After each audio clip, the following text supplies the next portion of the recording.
James Garner eventually exposes the truth about Randolph Scott. James Garner was born James Scott Garner on April 7, 1928, in Norman, Oklahoma. He lived in a tiny town during the Great Depression, which developed his strong work ethic and down-to-earth mentality. Garner had a hard time when he was young. His mother died when he was just 5 years old, and his father, Weldon Bumner, had a hard time keeping things stable. James spent a lot of his childhood bouncing between family members and doing odd jobs to make ends meet. These early struggles gave him a quiet strength and a strong sense of empathy that would later become two of his most important traits on screen before he ever thought about acting. Garner did a great job serving his nation. He left school at 16 to join the Merchant Marine. Later, he fought in the Korean War and earned 2 Purple Hearts for his courage in battle. The discipline and bravery he showed as a soldier came through in his later work, when he typically played men of character who stood up for what was right. Even when it was hard, the war left him with scars that would last a lifetime, both bodily and emotional. However, it also gave him a deep sense of humility and a refusal to glamorize heroics, which set him apart from other leading men in Hollywood. It was almost by chance that Garner started acting. He relocated to Los Angeles after the war and started doing a variety of occupations, such as modeling for print commercials. A talent agency saw him one day while he was helping a buddy with a role. The agent observed his good appearance, calm temperament, and natural charm. He started out in little parts on TV and in movies, learning the trade by doing it instead of going to school. He got his big break in 1957 when he was hired as Brett Maverick in the classic TV show Maverick. The show, which was a smart mix of humor, adventure, and Western charm, made Garner an overnight star. His Maverick was different from other Western heroes in that he was funny, didn't want to fight until he had to, and was always ready with a smart response.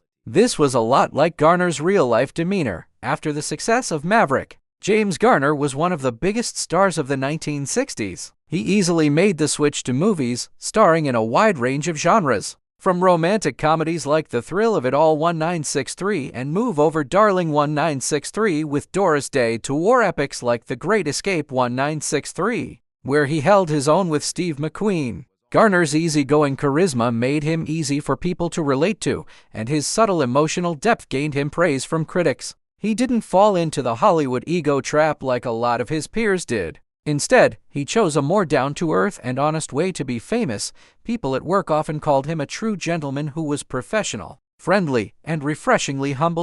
In the 1970s, Garner once again caught the public's imagination with the Rockford Files, one of television's most renowned detective dramas. Garner changed the way TV heroes were portrayed by playing Jim Rockford, a private detective who made jokes and talked his way out of problems instead of using violence. The show won him an Emmy in 1977, and fans still enjoy it for its mix of humor, intelligence, and realism. The part was physically demanding, and Garner did a lot of his own stunts, which often hurt him and affected his health later on. But he never stopped being dedicated. People knew him for being professional and never missing a day of work, even though he had severe back pain and was always tired. Garner's later work was full of grace and flexibility. He was in movies that had good reviews, like Murphy's Romance 1985, which got him an Academy Award nomination for Best Actor, and The Notebook 2004, in which he played an older husband caring for his sick wife in a way that impacted people all over the world. He also went back to TV for a number of popular ventures, such as the reunion movies for Maverick and Rockford Files. These showed that his charisma and magnetism never went away. Garner was also a well-known supporter of actors' rights. He constantly spoke out against unfair studio practices and fought for creative freedom in Hollywood.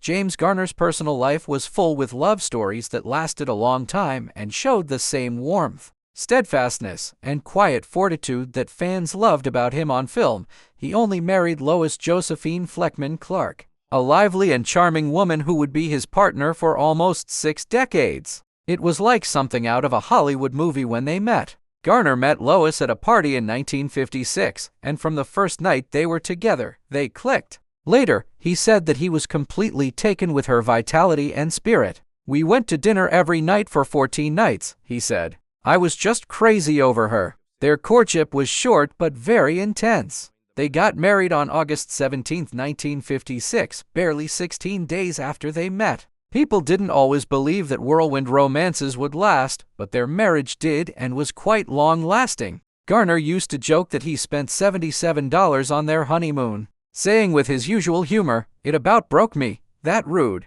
self-deprecating reply was characteristic of the actor, who never lost his modesty or down-to-earth charm, even if he was famous and wealthy. Garner often talked about marriage in a funny and honest way, comparing it to military service. Being married is like being in the army. He once said, "Everyone complains, but you'd be surprised at how many people re-enlist." The example showed that he and Lois both understood what it meant to be committed and keep going, not that he was being cynical. Like any lengthy marriage, their partnership had its ups and downs, but it was based on devotion and real love. Lois was Jewish, so she offered a different cultural and spiritual point of view to their home life. However, the couple's regard for each other went beyond those divides. Garner, who was never strict about religion, accepted her ideas with an open heart and found solace in the tranquility and balance she offered to his busy life as an actor. Lois was already a mother to a small daughter from a previous marriage when they got married. That time,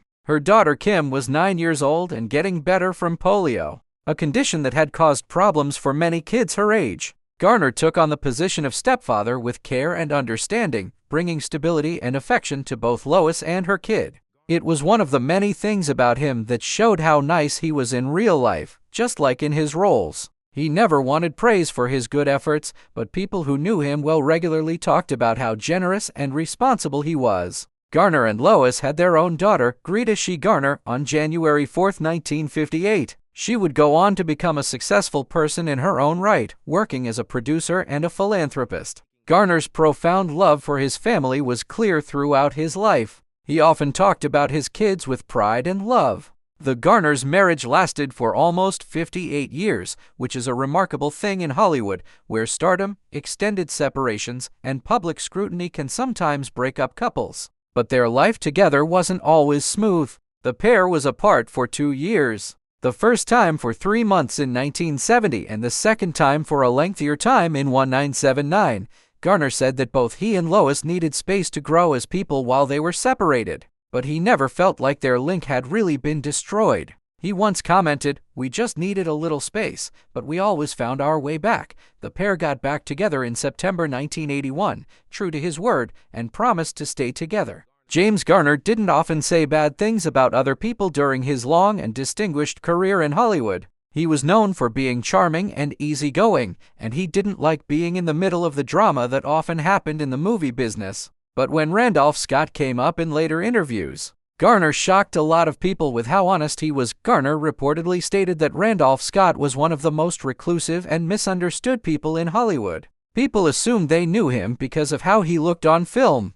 The real man, on the other hand, was very different. Garner's words gave people a glimpse into a part of Scott that few people ever saw. It was a part of him that was fashioned by discipline, quiet strength, and a code of conduct that seemed to come from another time. Garner, who became famous decades after Scott had already established himself as one of Hollywood's best Western stars, looked up to Scott as a person and as a performer. Garner said, "Scott was already a legend when I was a young actor just starting out. He walked with dignity, like he knew who he was.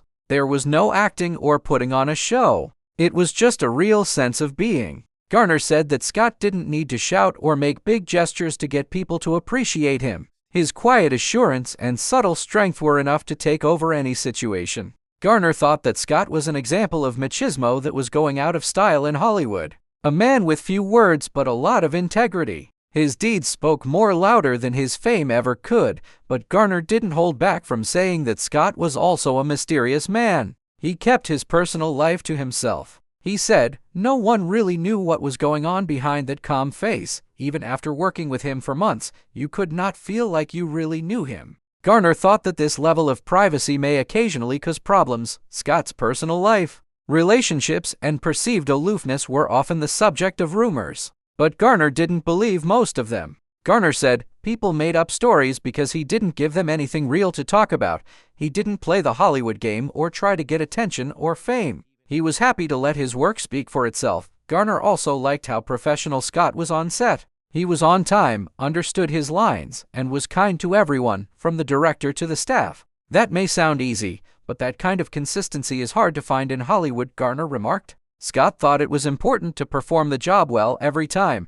Garner thought this showed how Scott was raised in the South, where manners and discipline were very important. He took that Southern sense of respect with him everywhere. Garner said, "He always handled disagreements with class, even when he didn't agree with someone." Garner thought about Scott's legacy when asked about it. Randolph Scott wasn't the loudest or most flashy actor, but he made a lasting impression. He said he didn't need tricks. He stood tall and steady, and you believed all he said. That's acting for real. Garner also said that Scott's impact went beyond the Western genre. He set the standard for what it meant to be a leading man. Garner called him powerful, reliable, and a man of principle. Those were qualities that people liked. And I think a lot of us attempted to live up to that, even if we didn't mean to. Garner also said, though, that Scott's distance sometimes made it hard for him to connect with others. Garner remembered, he wasn't the kind of man you could sit down and talk to about your feelings. He didn't show his feelings. Maybe that's why his characters always seemed so stoic. That was him.